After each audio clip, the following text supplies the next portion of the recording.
हर महादेव। प्रिय दर्शकों, ओम नमः शिवाय। 18 साल बाद 18 महीने के लिए राहु और केतु का गोचर हो रहा है। कर्क राशि वालों के लिए मुश्किल का समय बीत रहा है और भाग्य का द्वार खोलकर सफलता और समृद्धि का पता बताने के लिए राहु मेष राशि से मीन राशि में जा रहे हैं और केतु तुला राशि से कन्या राशि में जा रहे हैं 30 अक्टूबर से। इसी विषय पर चर्चा होगी, अर्थात ये जो राहु और केतु का राशि परिवर्तन है कर्क राशि वालों के लिए क्या प्रभाव डालने वाला है, इस विषय पर इस वीडियो में चर्चा होगी। कर्क राशि वालों के लिए एक बात मैं कहना चाहूंगा कि कहते हैं ना वो कि डूबते को तिनके का सहारा, अर्थात कर्क राशि वालों पर ऑलरेडी पहले से ही शनि के ढैया से वो परेशान थे। अब बड़ी ध्यान से आप लोग सोच रहे होंगे कि काफी महीनों से ये देख रहे होंगे कि राहु और केतु का जो परिवर्तन है उसका क्या प्रभाव रहने वाला है। कईयों को लग रहा होगा कि राहु बदल जाएगा तो भाग्य खुल जाएगा, कुछ को लग रहा होगा, किसी को संदेह होगा, लेकिन मैं यहाँ एक बात बहुत स्पष्ट करना चाहूंगा, ये जो राहु और केतु का परिवर्तन है आपके लिए बहुत अच्छा रहा है, बहुत ही बढ़िया रहने वाला है। हर एक कार्य आपका अच्छा होने वाला है। मैंने जैसे पहले कहा ना, डूबते को तिनके का सहारा, दूसरे शब्दों में कहें डूबते को राहु और केतु का सहारा, आपके लिए तो ये कम से कम होने वाला है। कारण क्या है वो मैं आपको बताता हूं। आपको एक नहीं दोहरी खुशी मिलने वाली है। पहला तो राहु का परिवर्तन आपके लिए भाग्य स्थान में राहु जाने वाला है 30 अक्टूबर से लेकर के। जैसे ही भाग्य स्थान में राहु जाएगा यानी कि नवमस्थ राहु होगा। नवमस्थ राहु मीन राशि का राहु है, यानी कि गुरु के समान फल देने वाला है। जब गुरु के समान वो फल देगा यानी कि गुरु बहुत अच्छा है, क्योंकि भाग्येश होकर के ये केंद्र स्थान में दशमस्थ स्थान में बैठे हुए हैं। जब दशमस्थ गुरु भाग्येश होकर के बैठता है तो आपको हर एक चीज प्राप्त करवा देता है। राहु का नवम में बैठना और गुरु का दशम में बैठना, ये दोनों ही मामलों में आपको गुणवान बना देंगे। आप अधिक भाग्यवान होंगे। गुरु की वजह से तो आप हो ही रहे थे, लेकिन उसका फल नहीं मिल रहा था क्योंकि गुरु चांडाल योग बना हुआ था। लेकिन अब गुरु भी स्वतंत्र हो रहा है तो वहां भी आपको अच्छा होगा। और राहु जो भाग्य स्थान में आया है वो तो सोने पे सुगंध वाली बात है ही, क्योंकि आप भाग्यवान होने वाले हैं 30 अक्टूबर से लेकर के। परिवार के प्रति आपका स्नेह बढ़ने वाला है। अभी तक आप परिवार के प्रति इतना ज्यादा जिम्मेवारी का एहसास नहीं कर पा रहे होंगे अगर घर से दूर हो, तो अब अधिक आप अपने परिवार के प्रति जिम्मेवार होने वाले हैं। स्नेह आपका बढ़ने वाला है। आप ऑलरेडी विद्वान व्यक्ति हैं, कर्क राशि के हैं। कतिपय जगहों पर गलतियां हुई हैं पीछे, लेकिन अमूमन देखा जाए कर्क राशि वाले व्यक्ति बुद्धिमान होते हैं, सद्गुणी होते हैं। और इन 1.5 सालों में और अधिक आप सद्गुणी और अधिक आप बुद्धिमान होने वाले हैं। समाज में आपका दायित्व बढ़ने वाला है। परिवार और कार्य क्षेत्र में आपका सम्मान और अधिक बढ़ने वाला है। 30 अक्टूबर से लेकर के राहु और केतु के परिवर्तन से बहुत अच्छा होने वाला है।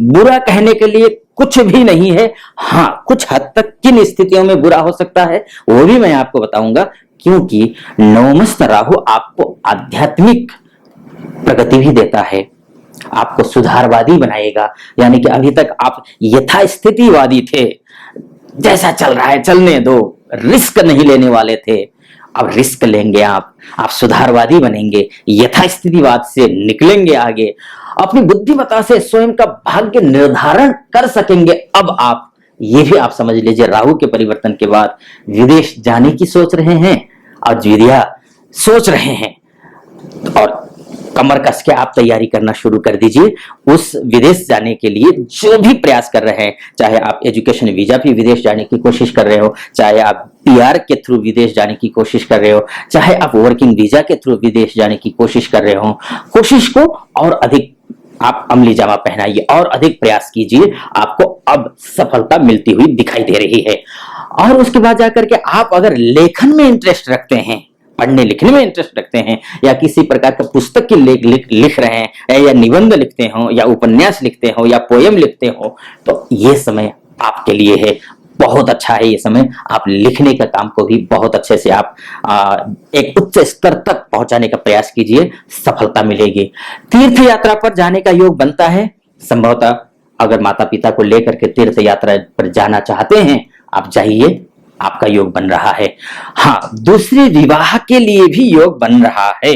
अब दूसरा विवाह अर्थात कोई विडो है या फिर किसी का डिवोर्स हो चुका है, ऐसी स्थिति में अकेला एकांकी जीवन अगर आप जी रहे हैं या जी रही हैं, तो अगर आप सोच रही हैं कि शादी करनी चाहिए, घर बसाना चाहिए, गृहस्थी बसानी चाहिए, तो ये समय उपयुक्त समय है। आप प्रयास कीजिए, आपको पार्टनर मिल जाएगा या मिल जाएगी।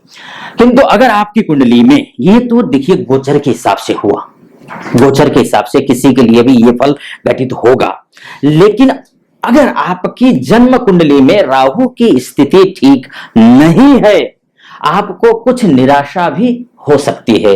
अब राहु की स्थिति ठीक नहीं है, अब राहु खराब है लग्न कुंडली में या केतु खराब है, दरअसल ये दोनों ग्रह है ना, शुभ फल देने से पहले या अशुभ फल देने से पहले कुछ आंशिक रूप से कुछ संकेत देते हैं। अगर आपकी कुंडली में राहु और केतु कमजोर हैं, अब पता कैसे चलेगा कि कमजोर हैं? पता ऐसे चलेगा, ये लक्षण दिखेंगे। अब जो मैं बताऊंगा ना आपको, ये समझ लीजिए, ये लक्षण दिखेंगे आपको 2 महीने पहले से ही।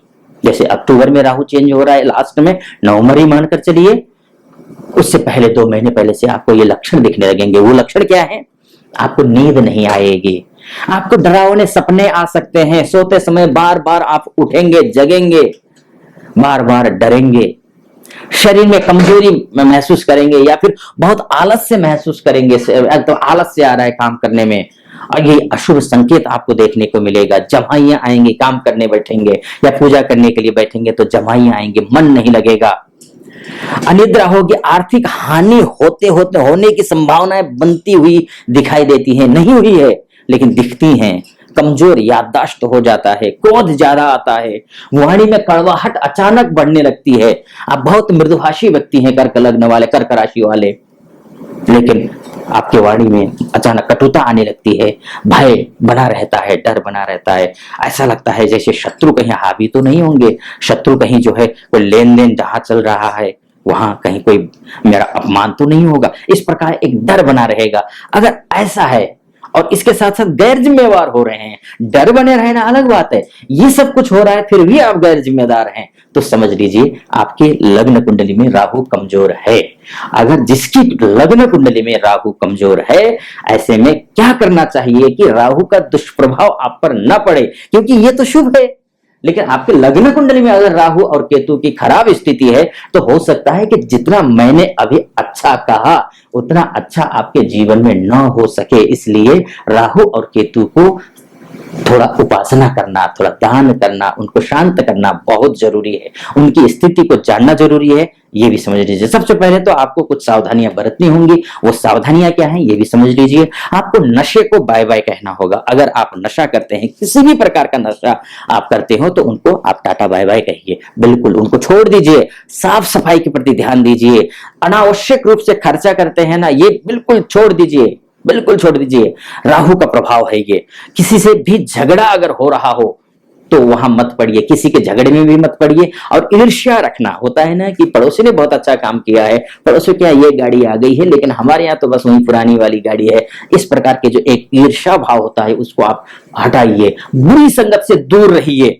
चोरी या छल कपट तो वैसे तो कर्क राशि वाले करते नहीं हैं, लेकिन शनि की ढैया भी चल रही है, कभी कभी जो है ना अति ज्यादा प्रेशर पड़ता है तो एक छल कपट के थ्रू किसी तरीके से रास्ता निकालने के प्रयास कर लेते हैं, लेकिन उसमें भी थोड़ी सावधानी बरतनी है, वो नहीं करना है। गलत लोगों से दूरी बनाकर रखना होगा आपको। धन का प्रयोग दूसरों को नुकसान पहुंचाने के लिए बिल्कुल नहीं करें, अन्यथा आपको इस राहु का फल नहीं मिला। अच्छा राहु मैं बोल रहा हूं ना कि आपके लिए बहुत बढ़िया होने वाला है, फिर नहीं होने वाला है।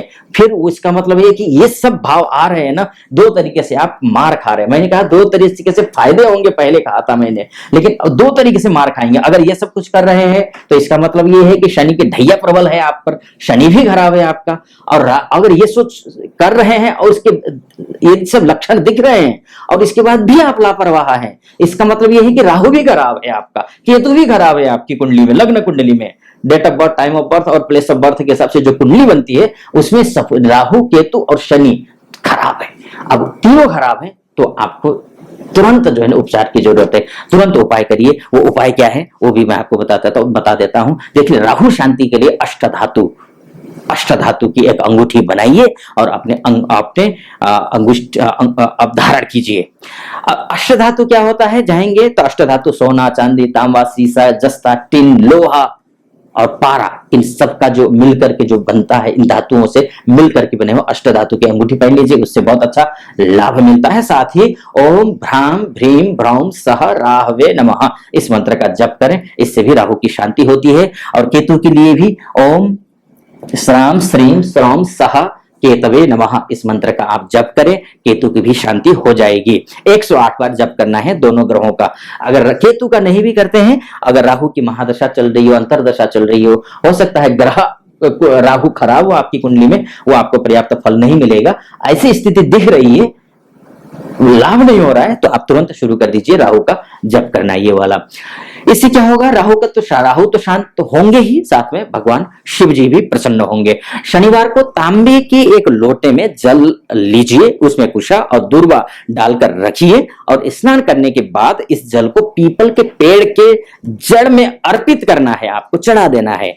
तो आप ये करेंगे, इससे भी आपको अच्छा लाभ मिलेगा।